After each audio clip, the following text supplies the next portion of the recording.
Hey guys, so today we are talking about Reconstruction. And when I think about Reconstruction, I think about like this idea that we broke the flower plot. Oh my gosh, it's just too early. Flower pot. We pushed it right over the edge, right into a million pieces.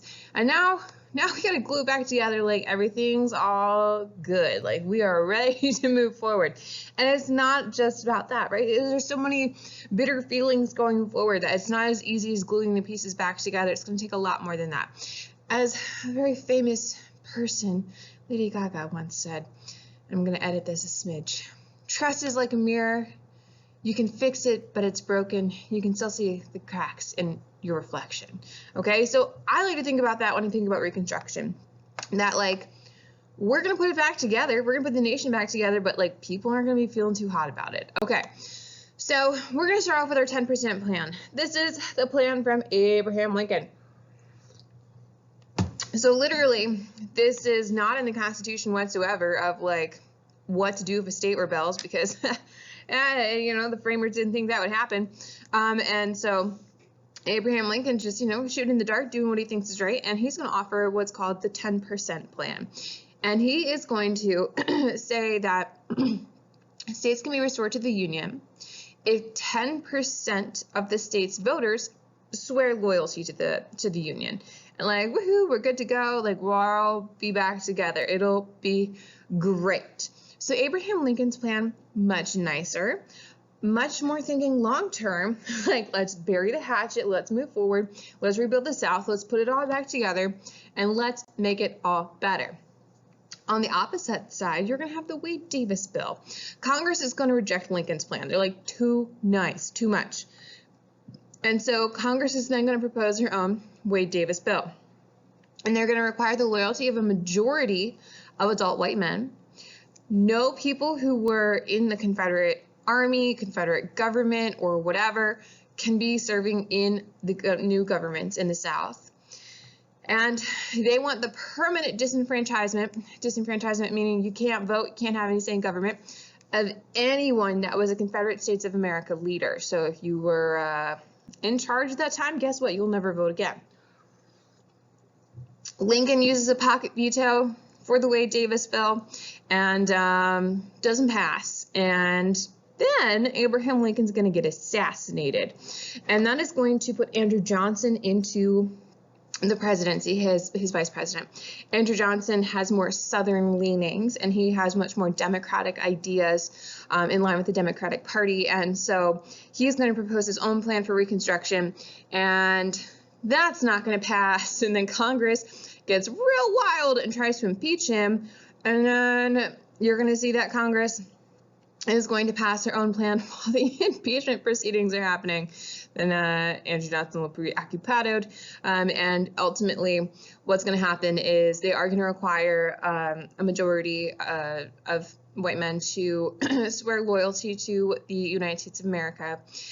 And you're going to see that the South is going to be broken down into military districts, and they're going to be occupied for a period of time. Okay, so the South, while the North is trying to figure out what to do to put us all back together, is going to put into place black codes. These black codes are going to pretty much put into place life as it was during slavery for African Americans in the South. They impose penalties for unemployed African Americans. They have sundown laws that if you're caught outside your house after sundown, that you can be locked up, that you can't be in certain parts of town, that you can't do things on certain days. Like, there's just like a series of laws and things that make it pretty intense to be African American in the South, and pretty much you're probably going to get arrested. And once you get arrested, guess what happens? Then you go work on a plantation for free. So slavery pretty much comes back in full force in the South. And you are going to see that also, another side note to this, something I listened to a podcast on this summer because I'm super nerdy like that, that they talked about how in the black codes that white Southerners would take African American children away from their parents and just force them into the situation. So you're seeing that pretty much the South is put back in place as it was before, and African Americans are in the same place in society as they were before while we're trying to figure out this whole Reconstruction thing. Okay, so then eventually the Reconstruction Acts will be passed, and I'll talk about that more in a second when I talk about the amendments that are passed, a part of it. And the South will be broken up into military districts. But a big piece of a Reconstruction Act is going to be the Freedmen's Bureau. The Freedmen's Bureau is super duper important. It is going to be an agency that was created by the government to help and protect newly freed African American to help and protect newly freed African Americans. There we go. I can talk. It also helps them to find jobs, to find homes, education, and just overall to better their life. I don't know if you remember when I talked about the Civil War, and there was that act that was proposed and passed about setting aside so much land for the newly freed slaves after the Civil War was over. Kind of like a Homestead Act, but different, I guess. And setting around so much acreage and a mule for newly freed slaves after the war was over, and ultimately that's going to be shot down once it tries to get its way through Congress, and the Freedmen's Bureau is trying to expose that. I can talk. I swear. Okay, so the Civil Rights Act of 1866. This is going to say that anyone born in the United States is a citizen with equal rights. This is something that has come into question in recent years about American citizenship, that in other countries it is not the same as this, and that you have to have like a mother or father or whatever who was born there in order to have citizenship. Anyways, so this is going to be put into place in order to guarantee citizenship and equal protection of the law and the rights of contract and full access to the courts and all that to newly freed African Americans. This is going to be vetoed by Andrew Johnson. Andrew Johnson will not be able to go through on this because Congress is going to override that veto, and they passed both of these Civil Rights Acts. And you are going to see that there's going to be a lot of pushback against this in the South, and that is going to start to increase violence in the South. Okay, moving forward. So then we have the Reconstruction Amendments. This is our series of the 13th, 14th, and 15th Amendments. The 13th Amendment is going to ban slavery in the United States and all of its territories, like the Western territories. The 14th Amendment is going to grant citizenship to all persons born in the United States and guarantee them equal protection under the law, so due process. And then the 15th Amendment is going to ensure all citizens to vote regardless of race, color, or previous conditions of servitude, so slavery. Side note about that 15th Amendment. You're going to see that women are going to be like, that means us too, right? Like, you're giving the right to vote to all citizens. That means women, right? And they're going to be denied the right to vote. And there's going to be a lot of frustration from the women's suffrage movement because of this moment, because they had joined forces so strongly with the abolitionists and had helped each other's causes, and then suddenly slavery's gone and African American men have the right to vote, and then women, no matter their ethnicity and race at this point, are like, what about us? Like, we were in this together, don't we get the right to vote? And they don't, and they're pretty upset about that, and then it's going to cause a pretty serious fracture between those two sides. Okay. So then we have sharecropping. You're going to see that there are gaps between the goals of the freedmen and the politicians. Many Northerners are going to believe that wage labor is going to overtake the South. But former slaves really are just interested in having land because they're interested in what land can provide and the self-sufficiency of it and being able to make their own money. Just like Thomas Jefferson talked about, that small yeoman farmer idea in the South is very much in the idea of our former slaves of wanting to have the land and being able to kind of be the purveyor of it. So the Republicans didn't want to confiscate land or to give land to the former slaves. And the former slaves felt like they're entitled to it because like we worked this land and like you told us we're gonna have this land and like And a few states are going to develop opportunities for the freedmen to purchase land, but most don't have the ability to do that. They are not economically viable. It just can't happen. They just don't have the ability to.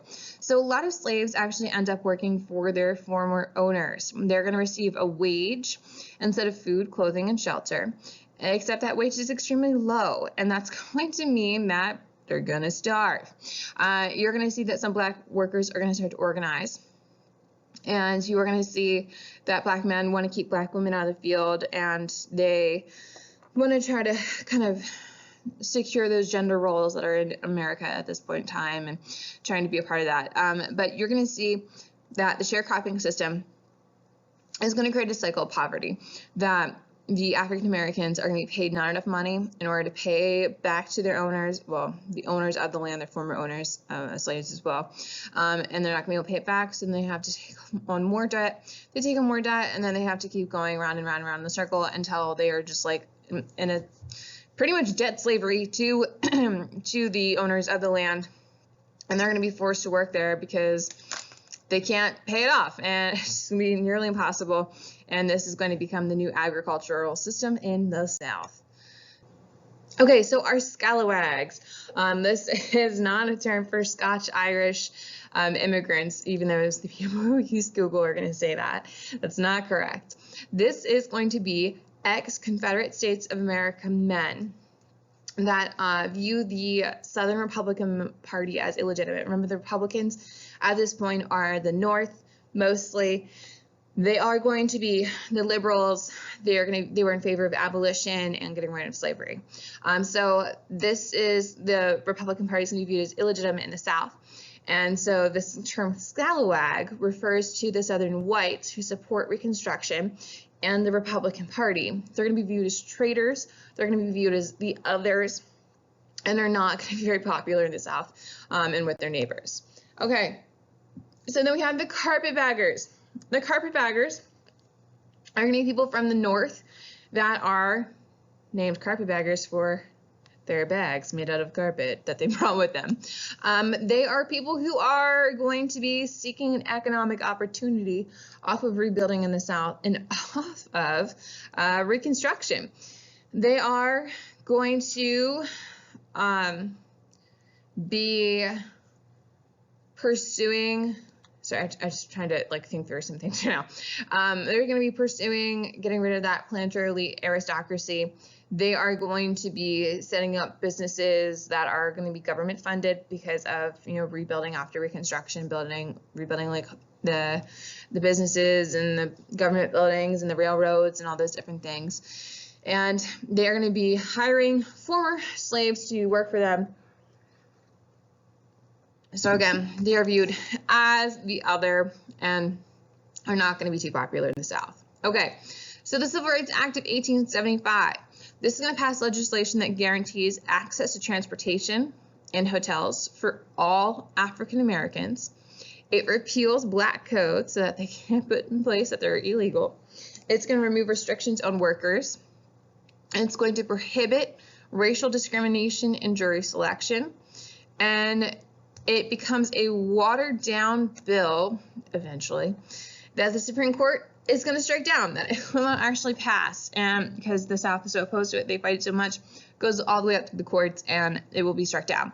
Now, this is very similar to the Civil Rights Act of 1964 and 1965 that will be passed during the Civil Rights Movement, much later, but very similar to what's going to happen. And so all these ideas that are in here are going to become the rallying cry of the Civil Rights Movement and the fight against Jim Crow laws and racial discrimination and life in America for African Americans through this point in history. Okay, so the political crisis of 1877. So you are going to see that this election is going to be between Rutherford B. Hayes, Republican from Ohio, versus Governor Samuel Tilden, who is a Democrat from New York.